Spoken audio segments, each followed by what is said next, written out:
Good morning dear students. कैसे हो बच्चों? सारे सारे बहुत अच्छे होंगे, घर पे बैठ के पढ़ाई कर रहे होंगे। देखो बच्चों, ये वीडियो है हमारा केवल टेस्ट के सॉल्यूशन के बारे में। जो आपने मंथली टेस्ट मई 2020 दिया है, अभी उसके रिजल्ट्स आ चुके हैं, आप सभी को पता चल गया है।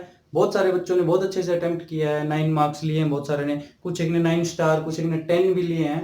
तो मार्क्स पहला टेस्ट था, कोई दिक्कत नहीं। जिसके कम आए उनको डिमोटिवेट होने की जरूरत नहीं है, ज्यादा आए हैं उनको अपना स्टैंड बना के रखना है, राइटिंग स्किल इंप्रूव करनी है, अपना अटेम्प्टेशन का तरीका इंप्रूव करना है। एक वीडियो में अटेम्प्ट करने, हाउ टू अटेम्प्ट के ऊपर लेके आऊंगा आज शाम को।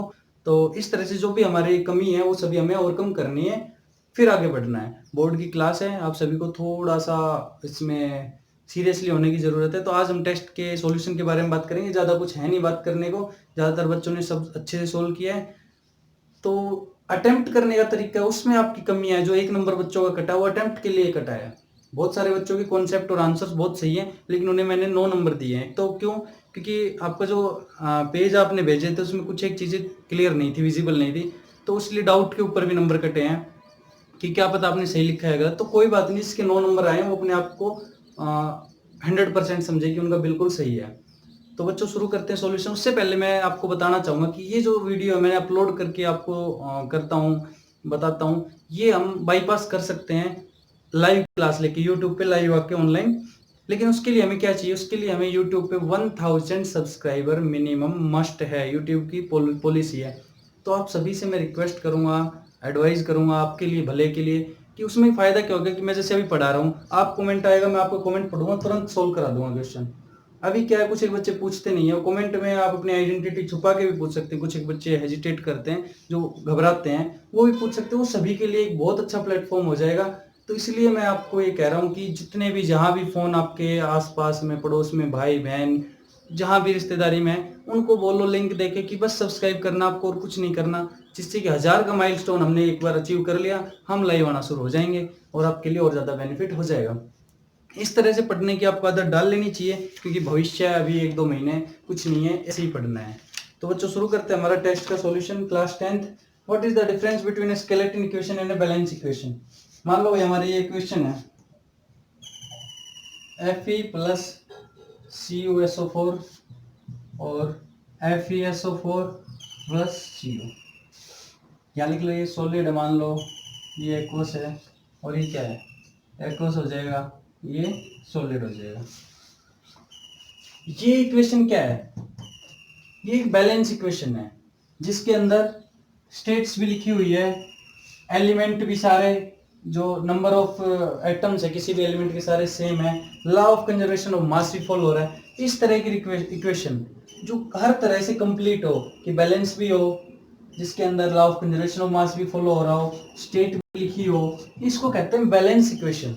अब मान लो यहाँ आ जाए 2Fe 2Cu, क्या भी बैलेंस है? यहाँ कॉपर 1 है, यहाँ आयरन 2 है, यहाँ आयरन 1 है, कॉपर 2।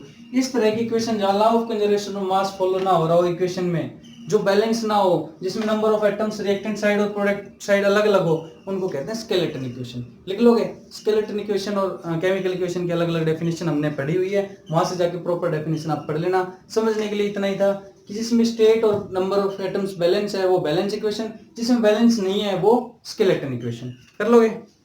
वर्ड इक्वेशन, कि मान लो इनको वर्ड में लिख दे कि आयरन प्लस कॉपर सल्फेट, और क्या देगा, आयरन सल्फेट प्लस कॉपर, ये हो जाएगी हमारी वर्ड इक्वेशन। कर लोगे? 3 तरह की इक्वेशन हमने पढ़ी थी। Define law of conservation of mass. Law of conservation of mass, कि भाई अगर इधर 80 ग्राम है तो इधर भी 80 ग्राम ही होगा। ये law of conservation of mass है कि during the reaction mass can not be created, neither be created nor be destroyed. कि जो एक मास है एक सिस्टम का, कंजर्व सिस्टम का, वो हमेशा कंजर्व रहता है। आइसोलेटेड सिस्टम का मास कंजर्व रहता है, उसको ना तो हम बना सकते हैं ना हम मिटा सकते हैं।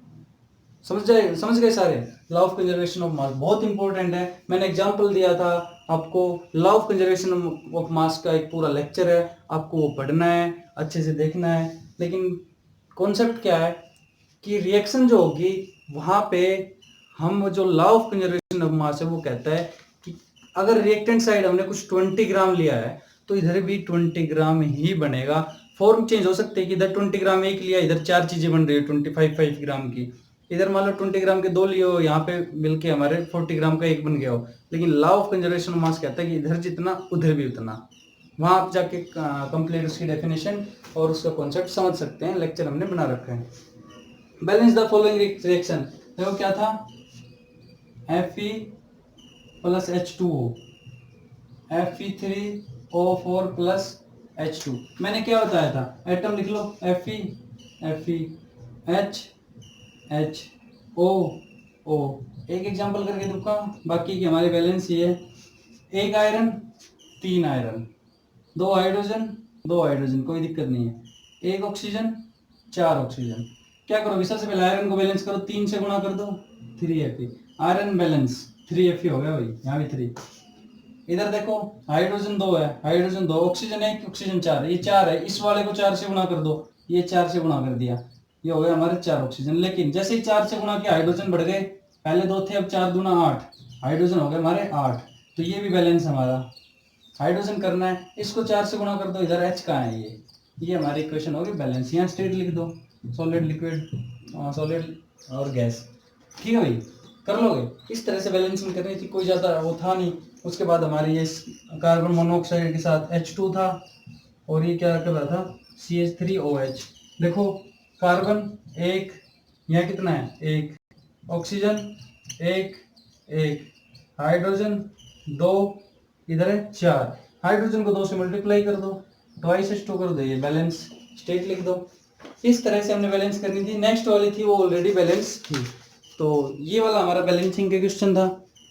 आगे देखो नेक्स्ट क्वेश्चन हमारा रेंसिडिटी और कोरोजन, भाई बहुत इंपॉर्टेंट है, अक्सर बोर्ड के पेपर में पूछी जाती है। ये डेफिनेशन तो आप रट लो, डेफिनेशन आपको वहां मिल जाएगी, एक्चुअल में क्या लिखना है, कैसे डिटेल में अपने नोट्स में पढ़ना। समझने के लिए क्या है कि कोरोजन क्या है कि ऑक्साइड्स बनाते हैं बेसिकली, ऑक्साइड, सल्फाइड्स, हाइड्रोक्साइड। बहुत सारे बच्चों ने इनकी डेफिनेशन नेट से लिखी है, गूगल करके लिखी है, कोई बात नहीं, जहां से भी आपने लिखा है एटलीस्ट आपने लिखा, उनको समझो भी, याद भी करो। ऐसा नहीं है कि आप लिख दोगे हमें पता नहीं चलेगा, बहुत सारे बच्चों ने गूगल किया है, कोई दिक्कत नहीं है, करो आप नकल करो, लेकिन नकल जिस चीज़ की कर रहे हो वो आपको आ जानी चाहिए।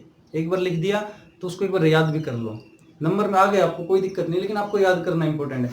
तो कोरोजन क्या क्या है, कोई भी और ज़्यादा स्टेबल फॉर्म में जाएगा, सल्फाइड, ऑक्साइड, हाइड्रोक्साइड बनाएगा, रिएक्ट करके किसकी प्रेजेंस में, मॉइस्चर या एयर की प्रेजेंस में। और इसके हमने एग्जाम्पल दिए थे, जैसे रस्टिंग ऑफ आयरन, और या फिर ब्लैक कलर ऑफ किसका होता है, सिल्वर का, जो हमारे गहने होते हैं चांदी, ब्लैक कलर हो जाते हैं, ऑक्साइड्स बनाती है।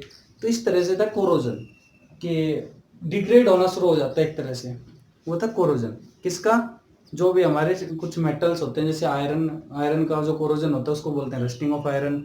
उसमें ब्राउन कलर का हमारे ऊपर एक लेयर बन जाती है ऑक्साइड्स की, तो नीचे वाला मेटल है वो धीरे धीरे डिग्रेड हो जाना शुरू कर देता है।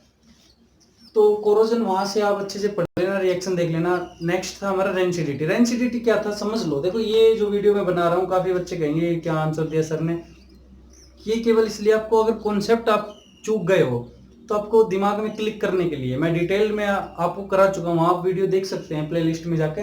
रेंसिडिटी क्या थी कि जो हमारे खाने पीने की चीजें हैं वो कुछ समय बाद अगर हम खोल दे, खुला छोड़ दे तो खराब हो जाती है, डिग्रेड हो जाती है।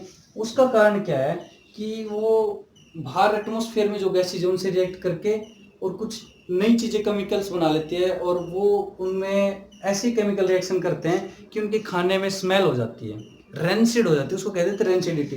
कि स्पॉइलेज ऑफ फूड आइटम्स, जैसे कुरकुरे खाया आपने, लेज खाया आपने, या कोल्ड ड्रिंक भी अगर आप ज़्यादा देर खुली छोड़ दी, या फिर खाना है हमारा, तो इस तरह से जो भी चीज़ें हैं वो स्पॉइल हो जाती है बाहर, जैसे एटमॉस्फेयर के टच में आते ही ज़्यादा टाइम के लिए। तो उसके लिए हमें क्या करते हैं, रेंसिडिटी से बचाने के लिए जो फूड पैक्ड आइटम होते हैं उनमें नाइट्रोजन गैस भरी जाती है, जो हमारे पैकेट होते हैं कुरकुरे चिप्स वगैरह के, तो वो रेंसिडिटी होते हैं। इसका प्रिवेंशन था कि नाइट्रोजन गैस फिल करते हैं या फ्रीज यूज करते हैं, जो भी है। तो आपको दोनों की डेफिनेशन लिखनी थी, वो आप वहां से जाके लिखिए, और ये दोनों ही डेफिनेशन मस्ट आती है, दोनों में से एक तो जरूर आएगी, दोनों भी आ सकती है, एक एक दो दो नंबर में। नेक्स्ट था what do you mean by decomposition reaction. भाई इतनी बार कराया डिकम्पोजिशन रिएक्शन। डिकम्पोजिशन मतलब 1 से 2 होना, एग्जाम्पल्स वगैरह आप सभी पता है, आपको कुछ नहीं है। डिकम्पोजिशन का मतलब टूटना, कम्बिनेशन का मतलब जुड़ना। अगर ऐसे हो जाए कि हाफ प्लस हाफ 1 बना देती है, हो गई हमारी कम्बिनेशन। उल्टा हो गया 1 से 2 हो रहे हैं, वो होते हैं डिकम्पोजिशन। अब इसकी टाइप्स थी इलेक्ट्रोलाइटिक, थर्मल और फोटोकेमिकल। देखो थर्मल के लिए हमने सिंबल बताया था ये, इलेक्ट्रिक लाइट के लिए हमने क्या बताया था, करंट लिखा होगा, और फोटोकेमिकल के लिए एच म्यू या फिर लाइट। ये किसी भी बच्चे ने एग्जाम्पल में नहीं लिखा, नंबर कटे हैं आपको। जिसने रिएक्शन दिखाई है AgCl AgBr की, किसी ने ये नहीं लिखा, बहुत कम ने लिखा है। इलेक्ट्रोलाइटिक थर्मल आपने टाइप्स ही नहीं दिए, आपने एग्जाम्पल ही नहीं दिए, इसलिए आपके नंबर वहाँ पे कटे हैं। तो आपको डिकम्पोजिशन रिएक्शन की डेफिनेशन लिखनी थी कि these are the such kind of reaction in which a single reactant break down in 2 or more products। होगी definition. There are 3 types of decomposition reaction, thermal, electrolytic, photochemical. Thermal का example पे लिख देते electrolytic और photochemical का। इस तरह से हमारा ये डिकम्पोजिशन रिएक्शन 2 नंबर का था, ये आपको पूरे नंबर दिला देता। Burning of LPG gas is an example of. देखो ये क्वेश्चन बहुत सारे बच्चों ने सही किया है, बहुत सारे बच्चों ने गलत किया है। सही उन्होंने किया है जो लेक्चर देखते हैं, क्योंकि ये मैंने एग्जांपल कराया था। एक्सोथर्मिक रिएक्शन है, हीट मिलती है हमें कंटिन्यूअसली, बर्न, हमने कहा बर्निंग मतलब आग जल रही है, वो कुछ ना कुछ कंबाइन करके बन रहा है, एक तरह से प्रोडक्ट दे रहा है, हीट दे रहे हैं। अब एंडोथर्मिक लिखने वालों ने सोचा होगा कि हम लाइटर से आग लगाते हैं उसके बाद ही जलती है। नहीं भाई, ऐसी बात नहीं है। ये आप जब मैं पढ़ा रहा था एक्सोथर्मिक रिएक्शन, वहां आप जाके देखना, मैंने इसको डिटेल में बताया है कि एक्सोथर्मिक और एंडोथर्मिक में क्या बेसिक डिफरेंस है। तो एलपीजी का बर्निंग होती है, वो एक्सोथर्मिक रिएक्शन होती है। इस तरह से हमारा ये 10 नंबर का छोटा सा टेस्ट था, आप सभी ने बहुत अच्छे से किया है, इसका ये सॉल्यूशन था। तो बच्चों आज के लेक्चर में इतना ही। मैं चाहता हूँ आप इस पे, जो मैंने आपको स्टार्टिंग में कहा है कि 1000 सब्सक्राइबर के लिए आप सभी बच्चे ट्राई जरूर करें, ताकि एक बार लाइव क्लास अगर से हम जुड़ गए तो आपके जो डाउट्स बच जाते हैं कुछ एक बच्चों के, वो नहीं बचेंगे, उनको हम बहुत जल्दी सॉर्ट आउट कर लेंगे। तो मिलते हैं अगली वीडियो में कुछ नया लेके, तब तक के लिए धन्यवाद। एक वीडियो और आएगा हमारा जिसमें मैं आपसे डिस्कस करूंगा कि कैसे पेपर अटेम्प्ट करें, how to attempt the paper. तो मिलते हैं अगले वीडियो में।